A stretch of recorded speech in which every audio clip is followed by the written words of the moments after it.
Hello दोस्तों, कैसे हैं आप सब। रेखा मेकओवर एंड हेयर ट्रीटमेंट में आप सबका स्वागत है। तो आइए दोस्तों, आज हम आपको लेकर चलते हैं एक मेकअप की ओर। ये एक पार्टी मेकअप है।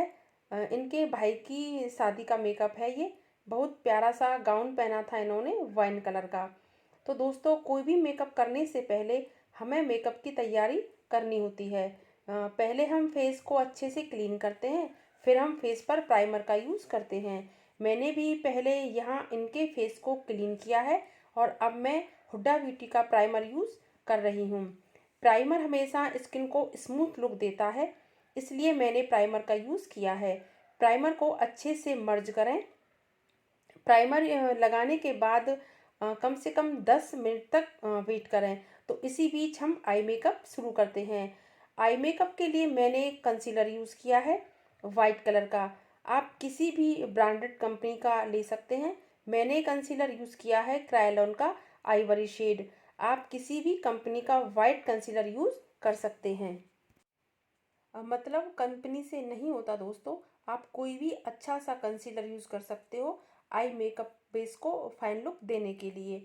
आप आई प्राइमर भी यूज़ कर सकते हैं। आई प्राइमर भी वाइट कलर का ही आता है। उस पर भी बहुत अच्छे से बेस उभर कर आता है आई मेकअप का। हमें इसे बहुत अच्छे से लगा देना है और इसको लगाने के बाद हमें वेट स्पंज की मदद से उसको आसानी से थोड़ा सा क्लियर कर देना है, जितना भी हमारे पास एक्स्ट्रा होता है।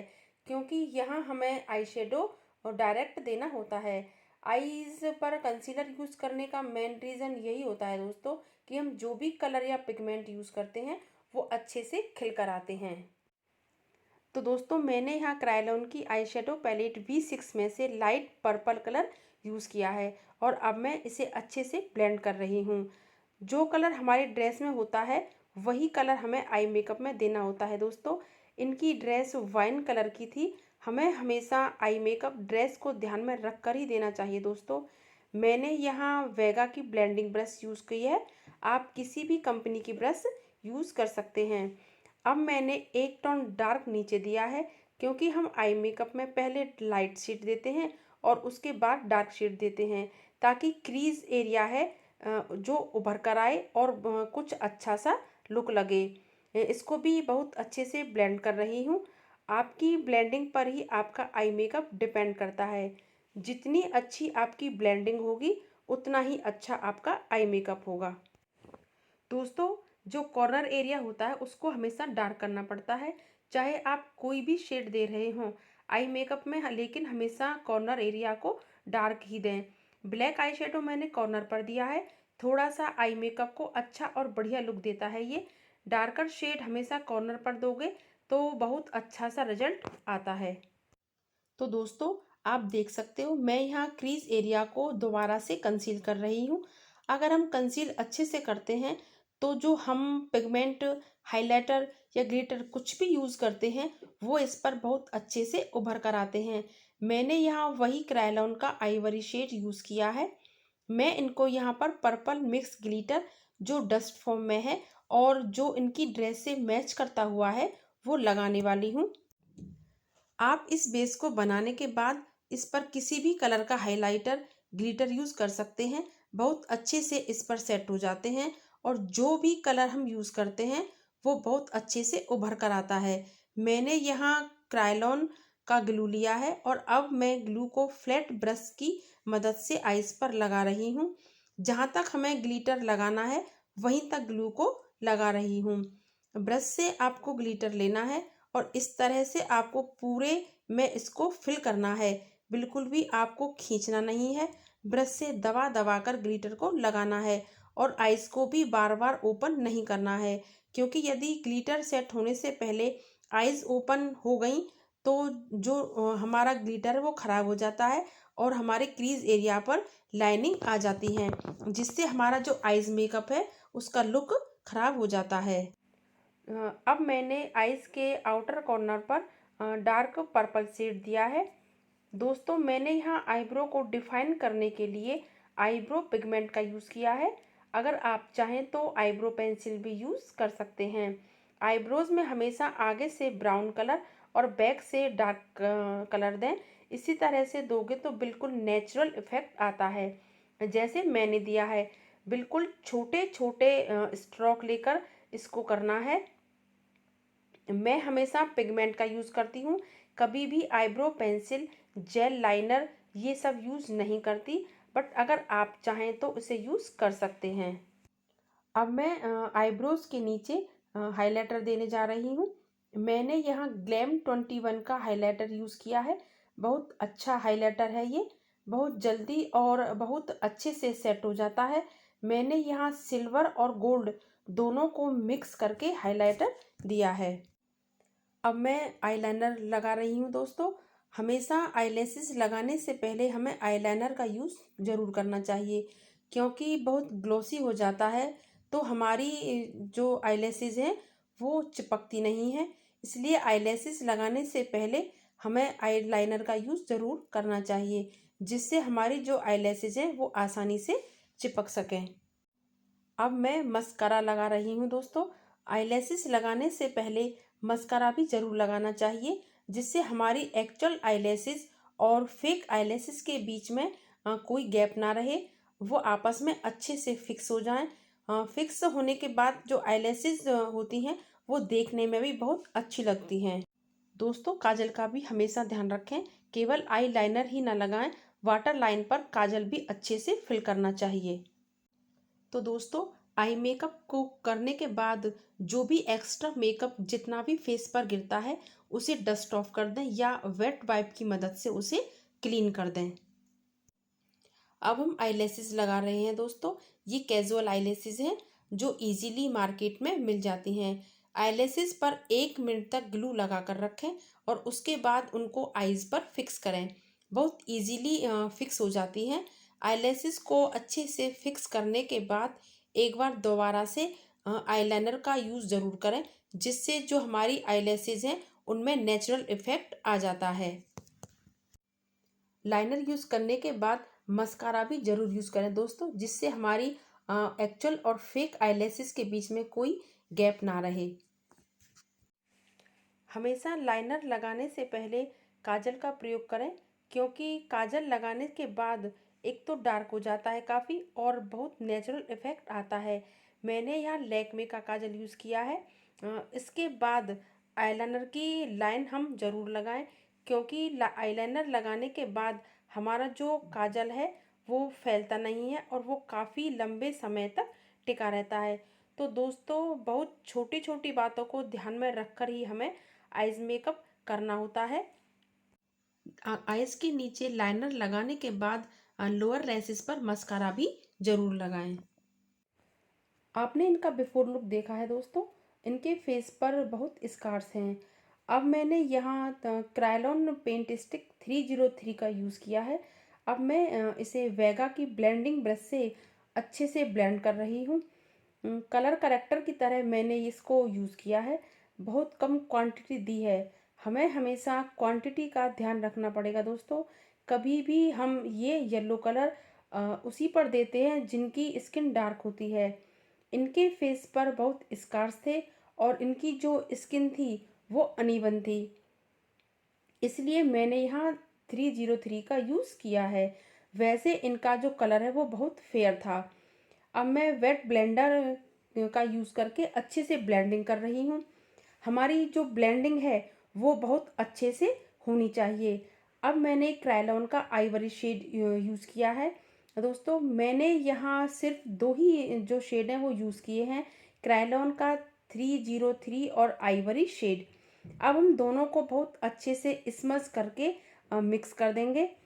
इनके फेस पर जितने भी स्कार्स थे वो धीरे धीरे करके सारे छिप जाएंगे।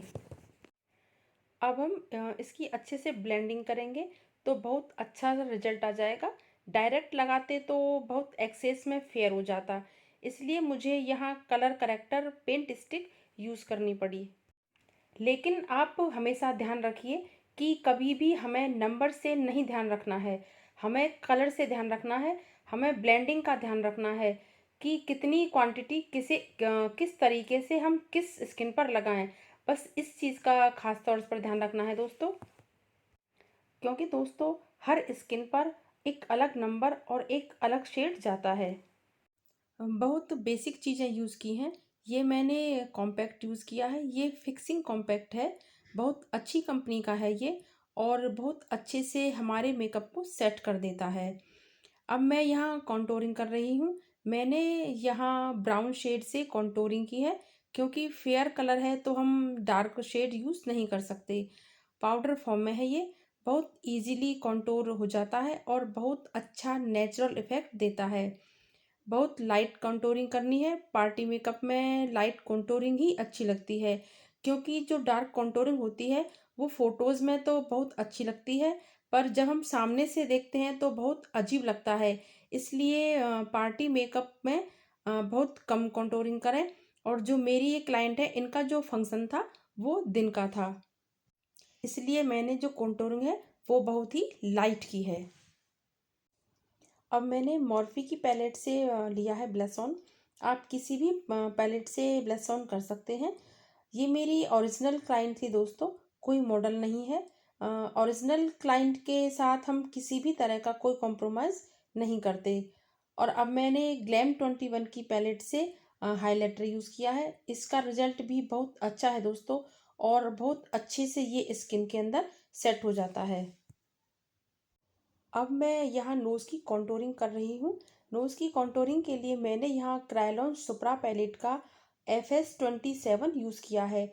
आप किसी भी प्रोडक्ट को यूज़ करके अपना काम कर सकते हो, सिर्फ आपको उस प्रोडक्ट को यूज़ करना आना चाहिए। सभी का मेकअप करने का तरीका डिफरेंट होता है दोस्तों। अब मैं नोज़ को हाईलाइट करने के लिए ग्लैम 21 पैलेट का यूज़ किया है, और उसके बाद मैंने टी जोन एरिया पर भी हल्का सा हाइलाइटर यूज़ किया है। अब हम लिपस्टिक लगाने जा रहे हैं दोस्तों। मेरी क्लाइंट की जो ड्रेस है वो वाइन कलर की है, लेकिन इनको लिपस्टिक वाइन कलर की नहीं चाहिए थी। इनको कुछ डिफरेंट कलर की लिपस्टिक चाहिए थी। दोस्तों, हमें क्लाइंट की चॉइस को भी ध्यान में रखकर काम करना होता है।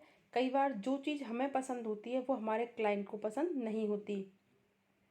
तो पहले मैंने यहाँ लाइट मैरून कलर की जो बेस लिपस्टिक है वो दी है, और उसके बाद मैंने फिक्स वाली लिपस्टिक दी है।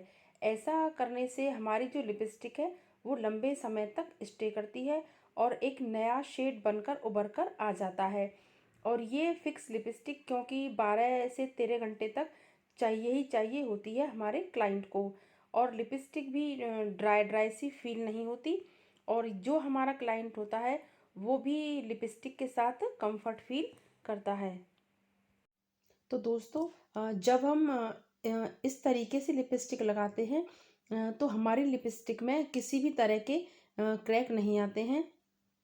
बहुत अच्छा रिजल्ट है मेरे मेकअप का, और कम से कम 12-13 घंटे से भी ज़्यादा स्टे करता है मेरा मेकअप। और आप देख सकते हैं, बिल्कुल नेचुरल इफ़ेक्ट दिख रहा है, कुछ भी थुपा थुपा सा नहीं लग रहा है दोस्तों। अब हम हेयर स्टाइल देने वाले हैं दोस्तों।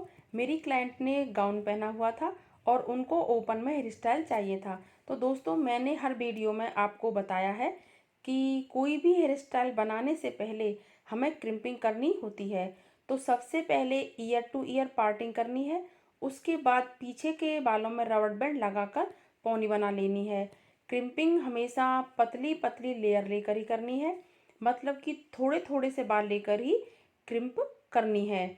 क्रिम्प करने का सबसे बड़ा फ़ायदा यही होता है दोस्तों, कि क्रिम्पिंग करने के बाद बाल बहुत लंबे टाइम तक होल्ड करते हैं, और उनको कैरी करना बहुत आसान हो जाता है। और क्रिम्प करने से जो हमारे बालों में बाउंस आता है वो हमें हैवी लुक देने में मदद करता है। हमें यहाँ केवल फ्रंट के बालों में ही क्रिम्पिंग करनी है, क्योंकि हमें इनके पीछे के बालों को कर्ल करना है। तो दोस्तों, हमारी जो क्रिम्पिंग है वो ऑलमोस्ट डन है, और अब हम करेंगे टीका सेट। तो अब हमें सेंटर पार्टिंग करके टीका लगाना है। ये हमारी हेयर स्टाइल का फर्स्ट पार्ट होता है। आप लोगों को टीका सेट करने के बाद ही पफ बनाना चाहिए। आजकल टीका लगवाना काफ़ी इन है, क्योंकि अब हर क्लाइंट टीका लगवाना पसंद करता है, और टीका हमारी हेयर स्टाइल का फर्स्ट पार्ट भी होता है। तो अब हम टीका सेट करने के बाद पफ बना रहे हैं। पफ बनाने के लिए मैंने यहाँ फिलर का यूज़ किया है। पहले मैंने बैक कॉम्बिंग करके स्प्रे का यूज़ किया है और उसके बाद फिलर यूज़ करके पफ बना रही हूँ।